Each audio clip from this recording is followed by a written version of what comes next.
Prévia do PIB do Banco Central indica que a economia brasileira teve crescimento no ano passado. Cidade de São Paulo registra queda nos testes positivos de Covid pela segunda semana seguida. E você vai ver também. Bahia tem polêmica na volta às aulas municipais. Você confere os destaques do esporte para o fim de semana. Protesto em frente ao parlamento da Nova Zelândia cresce depois de confrontos violentos. E ainda, Califórnia tem calorão em pleno inverno. É a partir de agora, no Jornal Toda Hora, segunda edição. Olá, boa tarde, seja muito bem-vindo ao Jornal Toda Hora, segunda edição. Vamos juntos dar uma olhada nos destaques desta sexta-feira. A prévia do PIB do Banco Central indicou que a economia brasileira teve crescimento no ano passado. O resultado positivo aparece após o tombo em 2020. Segundo o Banco Central, o Índice de Atividade Econômica, considerado uma prévia do resultado oficial, indicou que o Produto Interno Bruto registrou crescimento de 4,5% em 2021. Se a prévia for confirmada, vai revelar uma recuperação da economia brasileira após o forte tombo de 4,1% registrado em 2020, causado pela pandemia de Covid-19. Queda essa que representou a maior contração desde o início da série histórica do IBGE em 1996. Apesar do crescimento em 2021, a economia tem sido freada nos últimos meses pelo aumento da inflação, que ultrapassou a barreira dos 10% no ano passado, e pela alta da taxa básica de juros, que atingiu 10,75% ao ano em fevereiro, o maior patamar em 4 anos e meio. O resultado oficial do PIB, que é a soma de todos os bens e serviços produzidos no país, deve ser divulgado somente no dia 4 de março. E olha só, uma operação contra o tráfico, realizada na Cracolândia, em São Paulo, prendeu 30 suspeitos. Na ação chamada Caronte, policiais civis, militares e guardas civis atuaram em conjunto no cumprimento de 18 mandados de prisão expedidos pela Justiça de São Paulo. A polícia também prendeu mais 10 pessoas e outras 2 que eram procuradas pela Justiça. Entre os detidos está um suspeito conhecido como Gordo, que, segundo a polícia, seria um traficante investigado há muito tempo. Os presos foram levados ao Distrito Policial de Santa Cecília e os agentes apreenderam drogas, armas falsas, dinheiro, balanças e cadernos de contabilidade. Agora, falando de coronavírus, a cidade de São Paulo registrou queda de testes positivos de Covid pela segunda semana seguida. A baixa foi de cerca de 20% de uma semana para a outra. Pela segunda semana seguida, caiu o percentual de resultados positivos dos testes de Covid realizados nas unidades básicas de saúde da cidade de São Paulo. De acordo com dados da Secretaria Municipal de Saúde, menos de 1/3 do total de exames deu positivo. A queda na proporção da confirmação das infecções por Covid começou a ser registrada na terceira semana de janeiro, quando a taxa ficou em 50%. Na semana computada até o dia 5, baixou a 30,6%. Desde o início do ano, a capital realizou mais de 275 mil testes rápidos de Covid e influenza.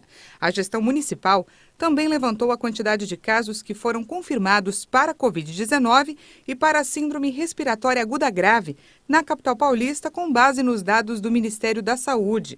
Um movimento de queda também foi visto após o salto de contaminações provocados pela chegada da variante Ômicron, mais transmissível da Covid ao país. Na capital paulista, a taxa de ocupação de leitos de UTI está em 59% e em enfermaria, 50%, de acordo com os dados da Prefeitura. Já no estado, a variação de internações pela Covid, apesar de se manter em um patamar alto, desacelerou no mês de fevereiro em relação a janeiro. No mesmo período, a taxa de transmissão apontou para uma estabilidade. O governo paulista também divulgou que, após 2 meses de alta, as internações têm caído. Segundo a Secretaria da Saúde, o estado teve uma média de 1.264 novas internações por dia na primeira semana de fevereiro. Na semana anterior, foram 1.521 internações. Trata-se da primeira queda desde o início de dezembro. A comunidade científica ainda não tem comprovações de benefícios para a aplicação da 4ª dose da vacina contra a Covid na população em geral. Apesar disso, alguns municípios já começaram a vacinar idosos, além das pessoas imunossuprimidas. O estado do Mato Grosso do Sul, o município de Botucatu, no interior paulista, e o de Volta Redonda, no Rio de Janeiro, já começaram a aplicar a 4ª dose da vacina contra a Covid em idosos com 60 anos ou mais. O estado de São Paulo também anunciou que pretende administrar o reforço em pessoas acima de 60 anos em breve. E os estados do Espírito Santo, Rio Grande do Norte e Acre também avaliam iniciar a aplicação de uma 4ª dose. A Sociedade Brasileira de Infectologia informou que o estudo em Botucatu começou a partir da chegada da variante Ômicron. Isso porque alguns idosos completamente vacinados, acima de 70 anos, começaram a apresentar quadros moderados ou graves e passaram a necessitar de internação. Uma pesquisa envolvendo cientistas do Reino Unido, Estados Unidos e França indicou que 40% das pessoas imunocomprometidas necessitavam de reforços. Em janeiro, um estudo israelense descobriu que a 4ª dose da vacina pode aumentar o número de anticorpos em 5 vezes, uma semana após a aplicação. Em Israel, há um calendário vacinal da 4ª dose para imunossuprimidos, profissionais da saúde e pessoas idosas. Também está em estudo a aplicação do reforço na população acima de 18 anos.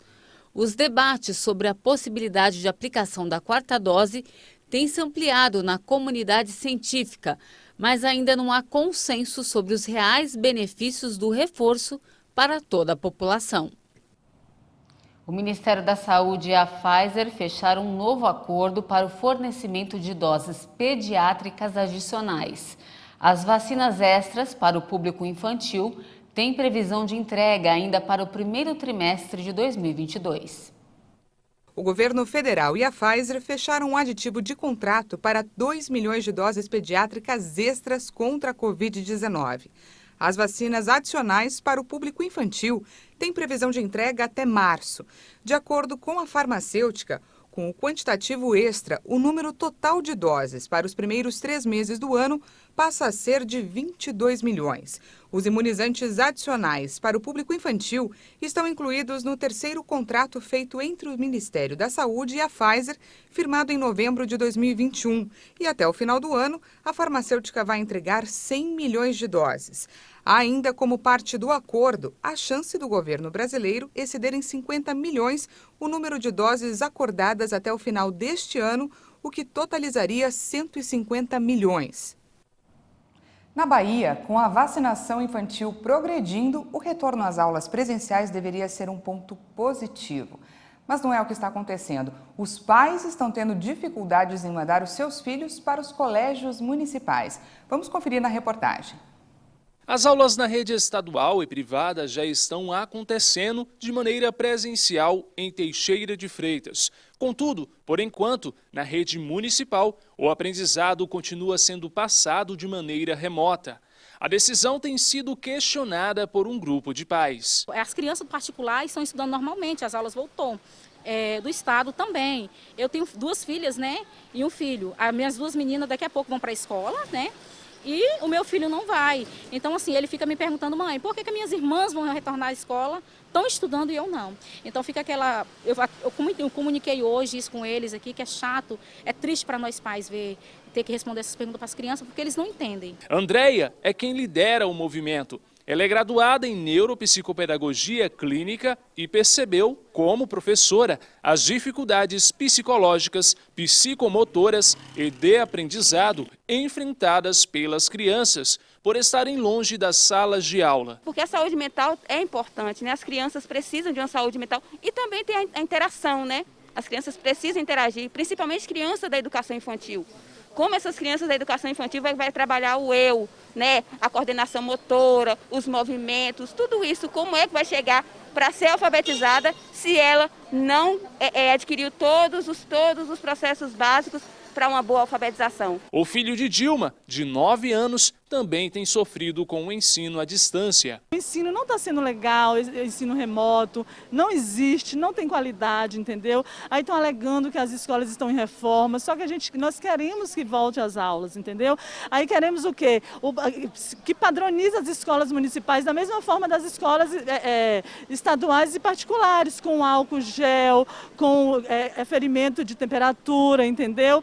Distanciamento, que os alunos vão com máscara, porque eu acho assim, é um direito do aluno, entendeu? Porque quando o pai não leva o aluno para a escola, o conselho tutelar vai na sua porta bater para saber por qual motivo não está levando, entendeu? E por que agora a gente tem que brigar para os nossos filhos voltar às aulas? O meu filho está triste, está louco para voltar a estudar. Por meio de nota, a Prefeitura informou que a decisão visa garantir a segurança das pessoas diante da crescente no número de casos de influenza e Covid-19 e que um planejamento elaborado por sua equipe prevê retorno presencial para o mês de março. A APLB Sindicato diz que as unidades não estão preparadas. Em primeiro lugar, a gente precisa diferenciar as condições de cumprimento do protocolo de biossegurança nas escolas particulares e nas escolas estaduais, onde a maioria dos alunos tomaram vacina e que eles se prepararam para a volta às aulas. Já as escolas do município, a maioria delas não tem nenhuma condição de dar segurança para os alunos, principalmente, porque a maioria dos professores já estão vacinados. Então, a nossa preocupação é com a comunidade mesmo. Nós enviamos um ofício para a secretária para discutirmos essa questão, ela não nos deu resposta. Então, nós em assembleia tomamos a decisão de não retornar, exatamente por causa da segurança dos alunos e familiares. E porque nós não entendemos que o ano passado entrou quase 24 milhões a mais do que o ano de 2020, o que daria para ter um planejamento de adequação dessas escolas. Inclusive, nós já enviamos um ofício também para a secretária, pedindo que elas nos dissesse quais escolas foram reformadas, como que elas estão adequadas. Agora é necessário que o prefeito e a secretária apresente para a comunidade um plano de ação para que essas escolas estejam em condições de receber essas crianças sem correr risco de morte. É isso mesmo. E agora, mudando um pouco de assunto, como hoje é sexta-feira e o fim de semana chegou, todo mundo quer saber qual será a previsão do tempo. E eu começo mostrando para vocês como está o tempo lá fora, aqui na região central de São Paulo, exatamente na Praça da República. O sol apareceu logo cedo, nesse momento está um pouco nublado, mas o dia está lindo. E agora nós vamos direto para a nossa tela interativa, conferir como fica o tempo em outras regiões do país. Começando por Porto Alegre, no Rio Grande do Sul, a máxima prevista para hoje é de 33 graus. No final de semana, o calorão deve continuar, com máxima de 32 graus no sábado e 30 graus no domingo. Em Recife, Pernambuco, a sexta-feira será quente. A temperatura hoje pode chegar a 32 graus. No final de semana, o tempo firme vai continuar, com máxima também de 32 graus para o sábado e também para o domingo. Para finalizar, em Cabo Frio, no Rio de Janeiro, o tempo deve ficar instável. Hoje, os termômetros devem registrar apenas 24 graus. No sábado, a máxima prevista é de 25 graus, com previsão de chuva a qualquer hora do dia. E no domingo, a temperatura por lá não vai passar dos 27 graus. E veja a seguir os destaques do esporte para esse fim de semana. Em instantes. Até já!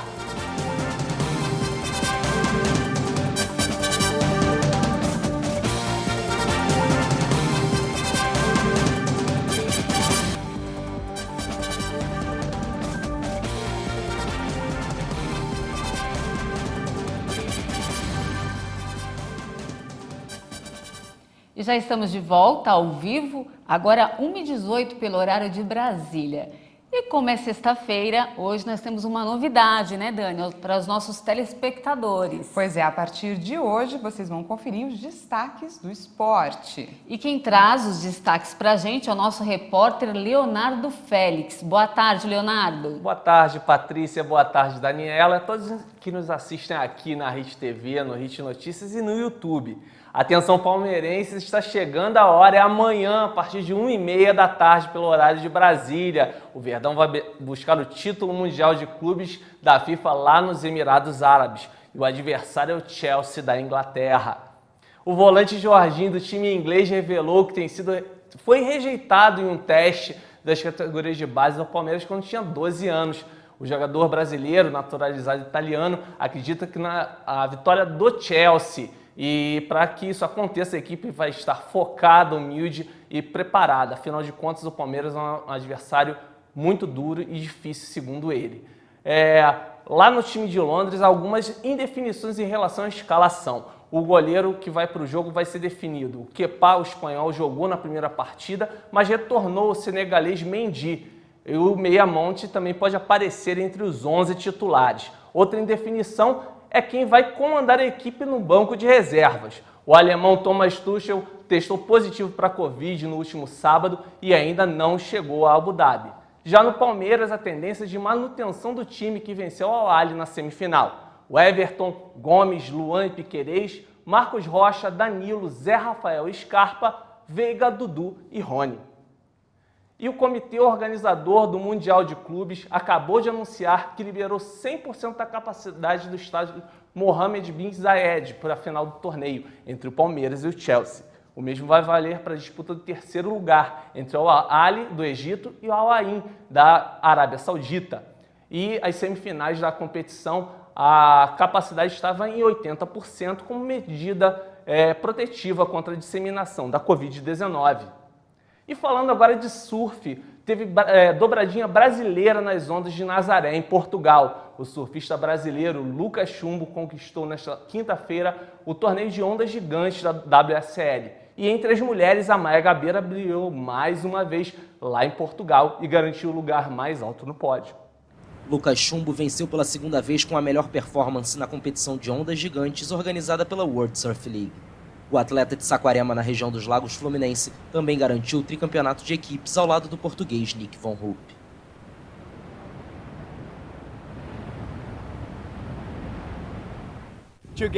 Estamos super conectados, temos uma conexão especial lá fora. Estamos sempre procurando as mesmas ondas. É por isso que acho que fazemos um par perfeito. E com certeza arrebentamos.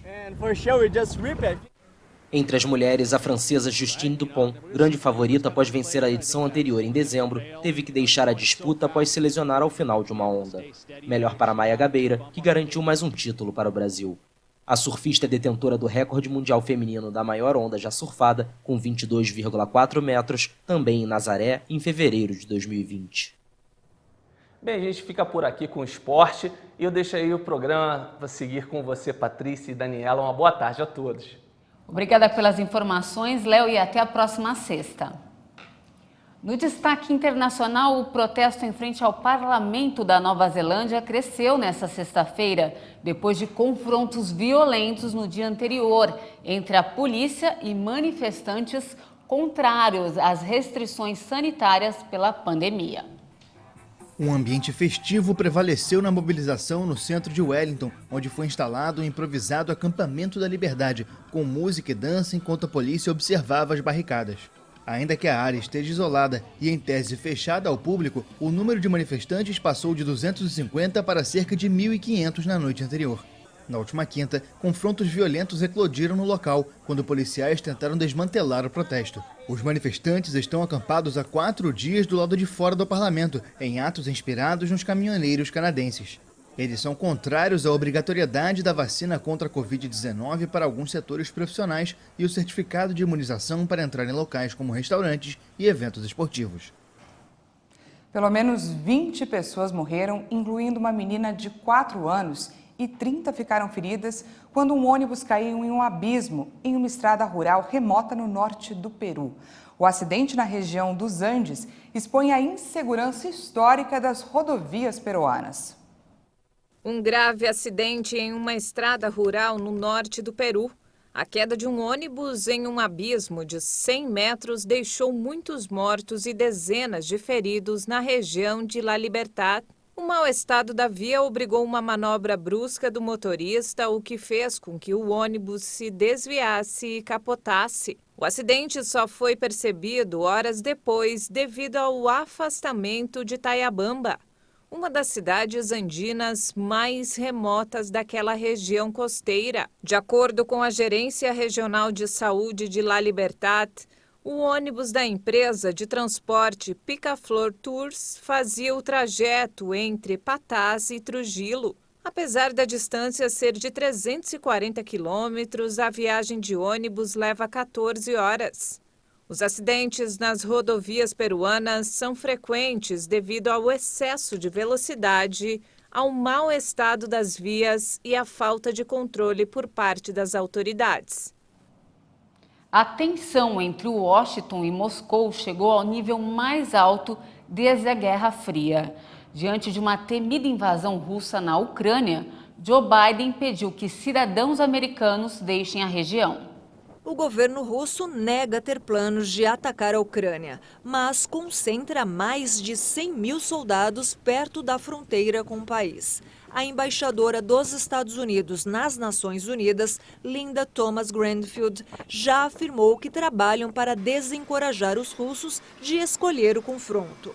Enquanto aumentam boatos sobre uma possível terceira guerra mundial, o presidente dos Estados Unidos pediu que os cidadãos americanos deixem imediatamente a Ucrânia. Segundo Joe Biden, abre aspas, estamos lidando com um dos maiores exércitos do mundo e, em hipótese alguma, eu enviaria tropas para a Ucrânia, mesmo que fosse para resgatar os americanos em caso de invasão russa. Fecha aspas. Os comentários de Biden podem elevar novamente a tensão do conflito. Calor fora de época na Califórnia. A temperatura em pleno inverno deve passar dos 30 graus. Até um incêndio, que é comum no verão, foi registrado. Uma onda de calor incomum em pleno inverno aumentou as temperaturas na Califórnia. O calor provocou um incêndio florestal fora de época que forçou as pessoas a saírem de casa na parte sul do estado. O Serviço Nacional do Clima emitiu um alerta de calor para a Califórnia nos próximos dias, com máximas de até 32 graus em Los Angeles, temperatura superior à média nesta época do ano na cidade costeira. O professor da Universidade de Dartmouth, Justin Munkin, explicou que com o aquecimento global, esses fenômenos, em parte causados pelas condições meteorológicas locais, serão cada vez mais comuns. A Califórnia enfrenta anos de seca intensa e temporadas de incêndio cada vez mais dramáticas. Várias cidades do estado registraram novas máximas acima de 30 graus e a Serra completou 32 dias sem chuva, o maior período consecutivo sem precipitações no inverno na região. Bem preocupante, né, Dani? A mudança climática aí afetando todo o planeta. Isso é assim, o mundo inteiro em diversas frentes. Em lugares é muito frio, nos outros é muito calor, muitas chuvas. Bem complicado. Infelizmente não temos mais tempo, essa edição fica por aqui. Muito obrigada pela sua companhia, um ótimo fim de semana para você e até mais. E não se esqueça que amanhã eu e a Patrícia esperamos por você na edição das 8h30 e daqui a pouquinho a Juliana Dariva chega com mais notícias. Até mais. Até mais.